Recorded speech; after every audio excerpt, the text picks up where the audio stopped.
quarter for James Yap. Has 7 points already in this quarter. A total of 22 in the game. 21.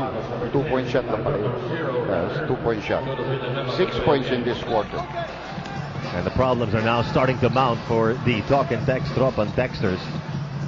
Well, you're in trouble if James is shooting like that, and his teammates are defending this way on the other end. Castro to Kelly Williams, down low to Ali Peak. 3-second violation.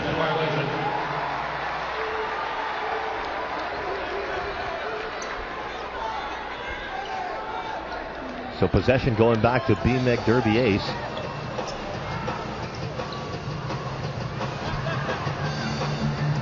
Yap back to Canaleta. 10 seconds on the shot clock for BMEC Derby Ace in the hands of Jonas Villanueva. Villanueva matching up to Jimmy Alapag. Alapag can definitely match on speed with that floater. 5 points in the ball game right now. And you know, BMEC is doing to Talk and Text what Talk and Text did to them in game 3. They're blowing them away here in the third quarter. Although the lead has been chopped down to 26, courtesy of Ali Peak. Ali Peak still the unstoppable 16. force. I'm sorry, not 26, 16.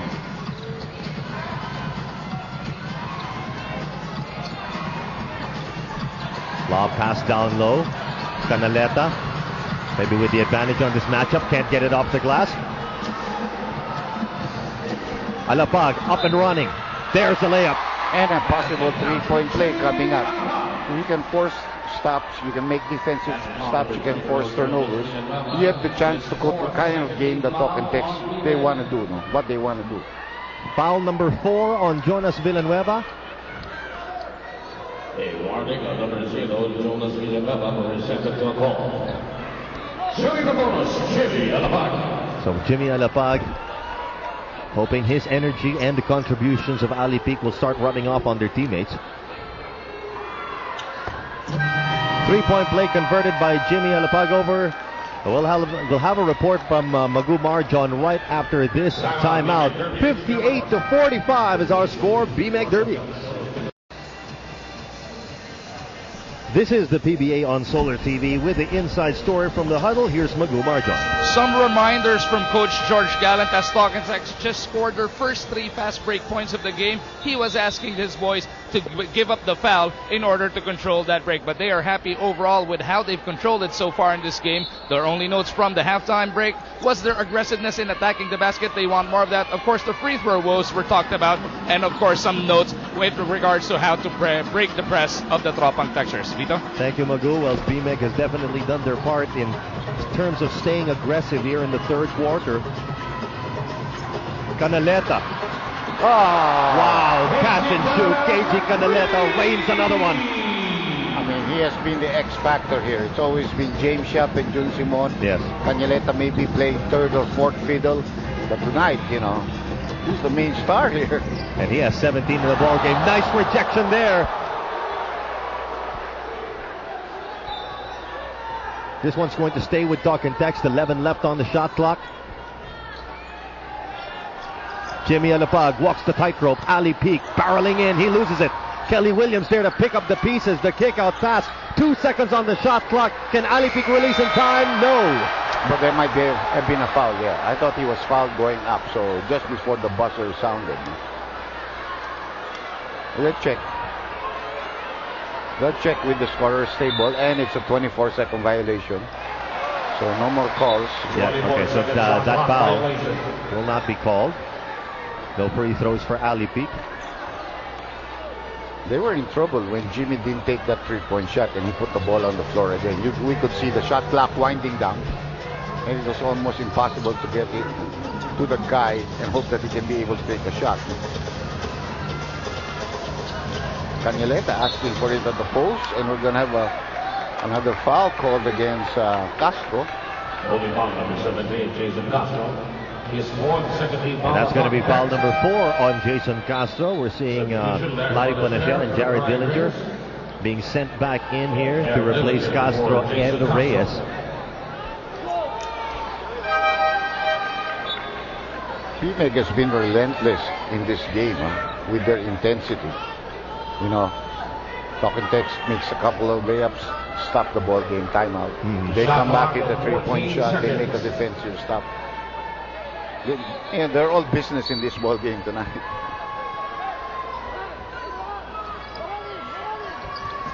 So it's going to be Dillinger assigned to KG Canaleta.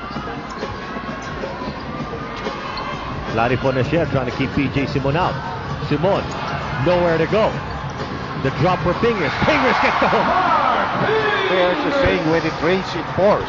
And it's really pouring good here for the BMEG team.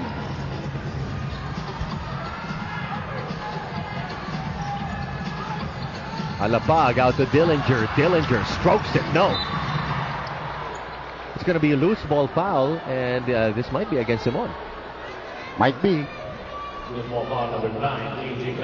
it's going to be on Canaleta. So, second opportunity for Talk and Text here in this sequence.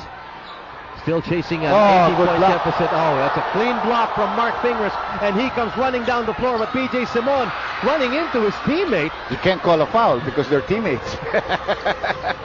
Bounce pass for Dillinger. Dillinger gets fouled. Well, that's now the third personal foul of Canaleta. He did exactly what the coach said. Don't give them fast breaks foul. Exactly. I did exactly what you said. Don't get mad at me now. I didn't give him a layup. He's got to earn it from the free throw line. Dillinger shooting 2. Short. Ooh.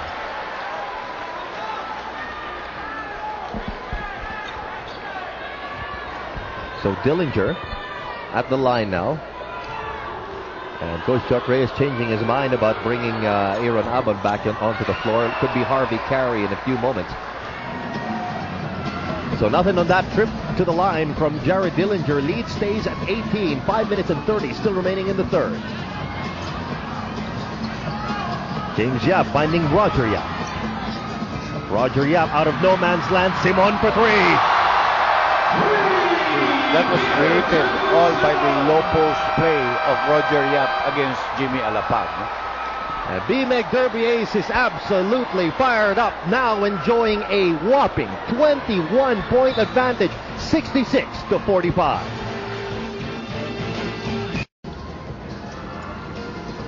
Halfway through the third quarter, BMEG Derby Ace still in the driver's seat of this Game 4 of the Best of 7 semifinals. Ali Peak still doing his part, still contributing.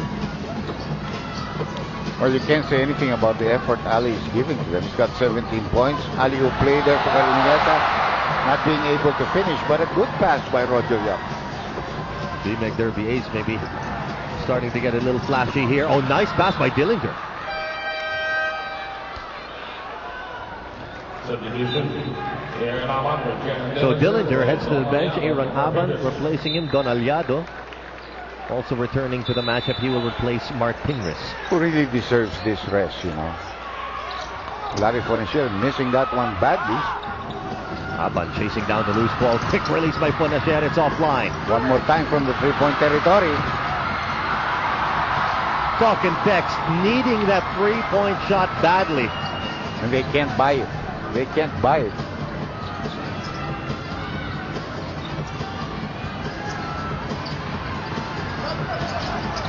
James Yap loses the leather. Ahead to Jimmy Alapag, and Jimmy Alapag will get this one easy.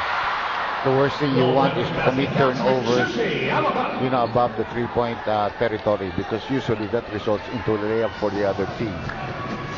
Might as well throw it out. At least they'll inbound. Simon in the lane. Runner is good. Now that's not defense at all. You let a guy that you know can score come into the middle. Nobody challenging him. Nobody making a stop. They only have 2 team fouls. They could have fouled it.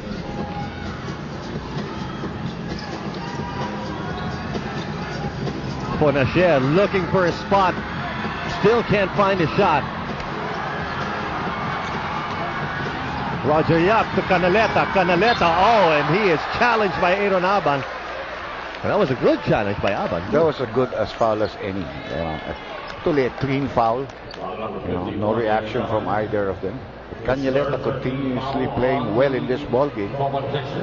Let's see how he does from the free throw line, which has been the woe of BMEG in the first half. Yes. This is clean. How many people? Sold out. 11, 12,000 and a That's lot right. of standing here, maybe another 30. I was looking at that earlier. And I was looking for Willie. But, you know, he's been... Yeah, talking about the attendance here at the Araneta Coliseum. In fact, just coming into this ball game about 2 minutes before game time, I passed the box office. Only general admission tickets were available, but it is confirmed we are absolutely sold out. Back-to-back semifinal games are what we're about to see. Later on, it will be San Miguel against Barangay Ginebra, Game 3 of their series. San Miguel leading that series 2-0. And really trying to put the hammer down on Yes. Ginebra. So, like I said, it's a do-or-die game for Ginebra. Good pass, but those are the things that you see that they need a lot. They need more assists to get those kind of easy shots. Alapag has to create. Castro has to create. Ponasher has to create. You can't rely on your one-on-one thing and then get yourself into trouble with a lot of time being wasted with the ball in your hands. Canaleta asking for it. Simon for 3. No, gets the back of the rim. Well, he has not been a good shooting night for Simon. The only thing really good for him is he's gone to the free throw line a lot. That's why he's got some decent scoring here. Ranidel, the fake, the drive, covered by Roger Yap.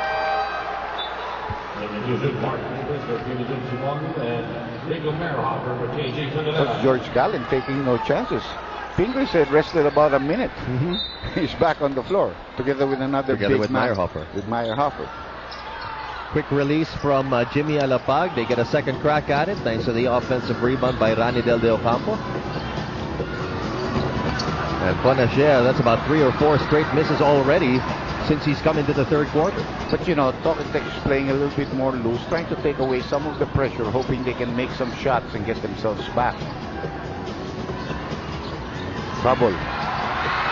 But they miss an easy shot there for Pingris. Back to Tocantec. In goes Aban. And that shot was going nowhere. BMEC Derby Ace defense really starting to close in on the Tocantec Tropan Texters. They're trying to take away the driving lane. The lane going to the basket. BMEC Derby Ace doing a pretty good job of pretty much stopping all the Tocantec Tropan Texters in the lane except for Alipig. Well, if they can hang on for another 14 minutes and 6 seconds of live basketball, they're going to tie this series at 2-all. And up to this stage, Tocantec has shown nothing that it can make a comeback. Of course, that's not a safe lead in professional basketball with a 24-second shot clock. But it just seems that the other team really has much more control of the game, BMEC. Tocantec manages to cut the lead back to 18. A look at the assist numbers already. Obviously, Llamados ruling that statistic.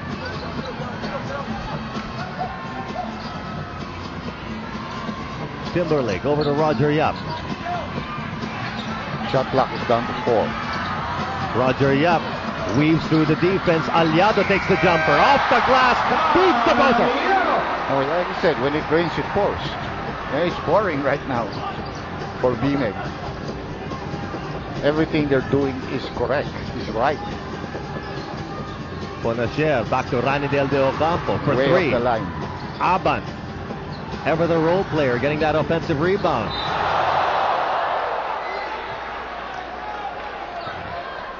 Well, that's going to be a foul. Number 15, Mark Pingris. And Mark Pingris called for his third personal. Jason Castro shooting 2. So Castro will again be tested at the line.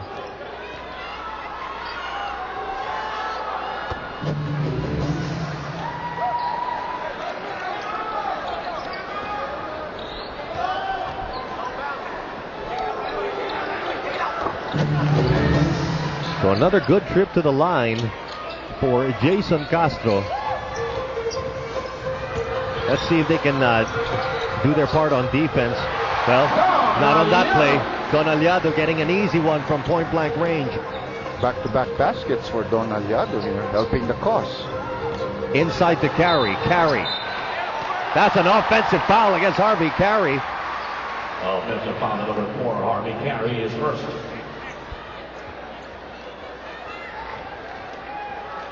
And this is a complete change of complexion from Game 3 of this series. But the steal pulled up by Ponasher And Timberlake called for the foul.